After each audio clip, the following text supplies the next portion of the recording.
Hi everybody. I want to show you what I'm growing this time of the year. What is growing in Phoenix in November. So this is my sweet pepper bush.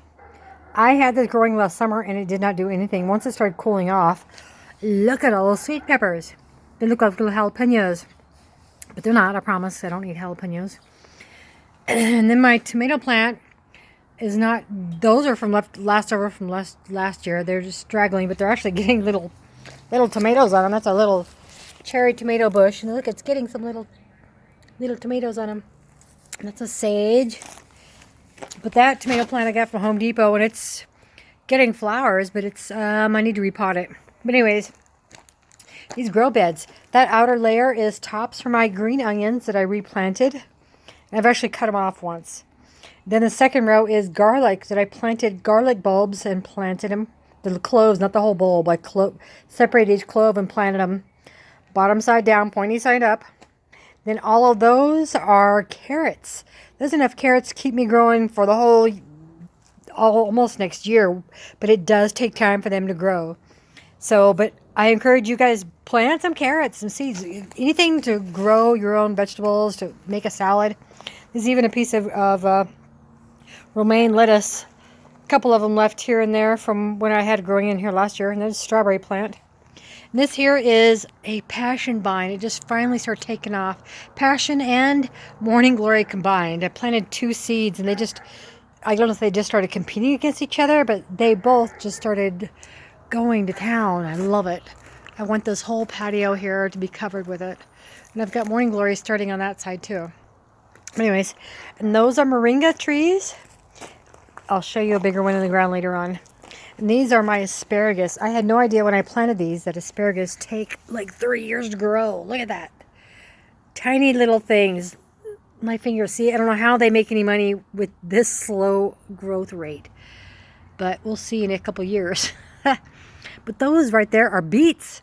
That row of beets are finally taken off. They did not do good in the heat, but they're going to town now. And look at that. Those are cucumbers. I've got cucumbers. The plant itself is not doing real well, but look at, there's a cucumber right there in my flower bush. Cucumber right there.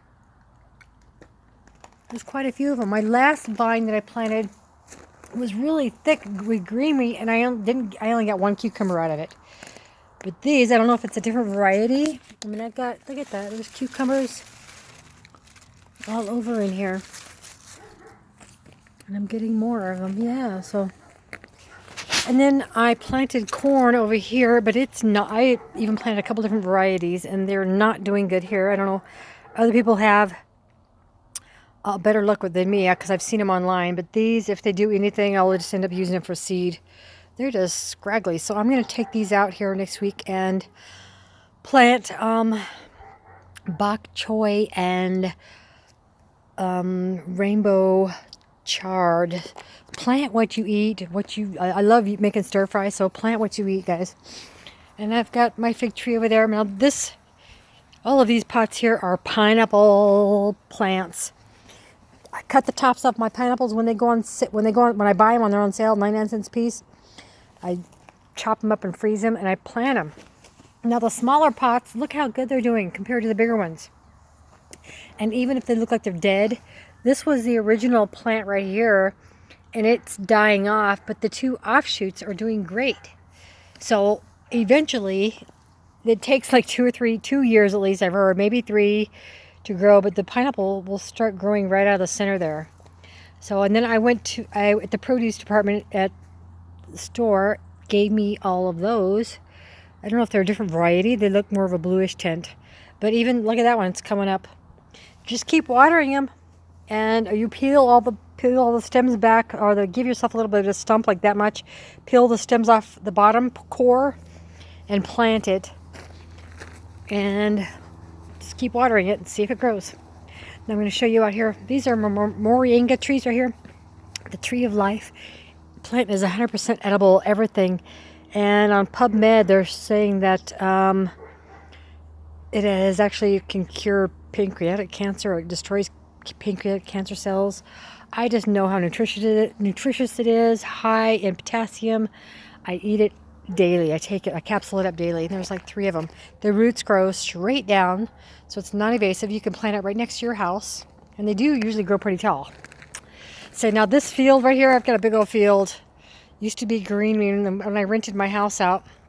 People just let it die. So I put some wood chips out here and I threw some plant seeds. And this was the original zucchini plants. Barely got any zucchini on it because they weren't getting pollinated very well. So, and my pumpkin. I got 3 pumpkins, but that was the only one that was big enough to do anything with. So I ended up planting some more. This is the zucchini. I've got 1 zucchini. There's 1, 2, 3, and I think there's 2 plants there. It's going crazy. But these blossoms here, those are squash blossoms, what they call them, and they're really good, edible. Now, if your flower does not get pollinated very good, if the bees aren't doing it, like see that one right there? That one may not make it, probably not going to make it. It will die off if it doesn't get pollinated good. So if you're not getting a lot of bees, then use a paintbrush and pollinate it. But this one, look at that one, has got all kinds of zucchini on it.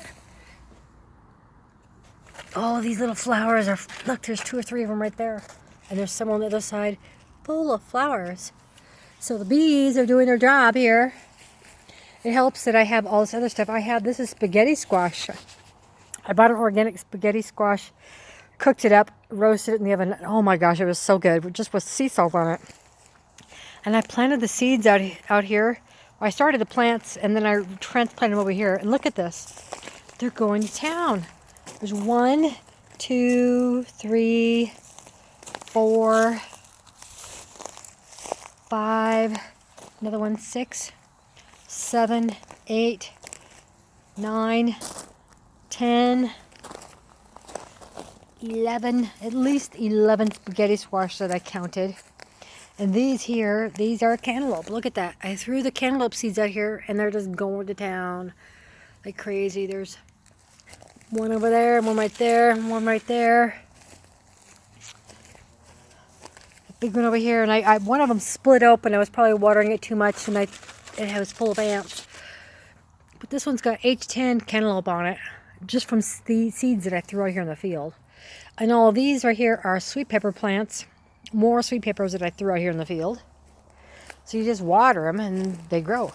That's how that works. And I have, so this mulch, when you water it, it rains, it breaks it down and enriches your soil. So these are more sweet pepper plants. You can dig them up and transplant them, which is what I should have done, but look at all of these. A tomato plant, tomato plant, tomato plant. All of these are tomato plants. Look at that. And they're doing good. It's got some little flower buds on it. So I'm going to have a ton of tomatoes out here. I think they're Roma tomatoes because that's what I usually like to eat. And I just water them, but you can't get them wet. Rainwater is okay because it doesn't have chemicals and chlorine in it, but if you are going to water with a hose, just let the ground get saturated. So I'm going to have a ton of tomatoes. And this tree, my lemon tree, oh my gosh, I've been watering it like crazy. And this year I've gotten at least 500 lemons on here. Some of them aren't very big, like that one is not real big, but down there, that one's as big as my hand. They're all starting to turn yellow. They usually start ripening right in December. But there's a ton of lemons on here. I'm so excited. Especially down low, down there. So my grapefruit tree over here, I had a bunch of flowers on it, but most of them died off, and I only got 2 grapefruits. Now I planted this 4 or 5 years ago, and it didn't get enough water. When I rented out my house, my renters didn't even water it, but I started watering it like heck, and I had a bunch of flowers on there, and they started out, but most of them fell off in the wind and the heat. But hopefully those 2 will ripen up quite nicely. I have a blood orange tree over there and a kumquat tree right there. Neither one of those got any flowers on them or producing any fruit. Well, the blood orange did, but they all fell off. It didn't produce any fruit, or they didn't get pollinated or whatever. But keep watering them. So next year they'll be bigger trees and you'll have more fruit. So you guys, plant something, grow your own food, because we are being poisoned. I don't know if I told you guys. I don't think I did. When I left Hobby Lobby, I went to school to be a nutritionist. So now I am a certified nutritionist, and I'm going to start doing videos on nutrition, what you should eat, what you shouldn't eat, and foods to avoid. But I want you all to grow food, even if it's in containers in your house, lettuce, whatever you got to do, because we are being poisoned. Don't trust our government. Don't trust. I mean, if they're preventing us from knowing what's in our food, that makes you wonder to begin with. So, yeah, plant something, grow your own food, and start cooking. And I'm going to do some videos on cooking too, okay? All right, thanks for watching, guys. Have a great day. Bye.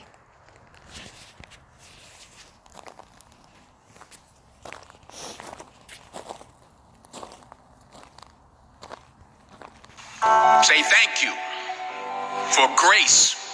Thank you for mercy. Thank you for understanding. Thank you for wisdom. Thank you for parents. Thank you for love. Thank you for kindness. Thank you for humility. Thank you for peace.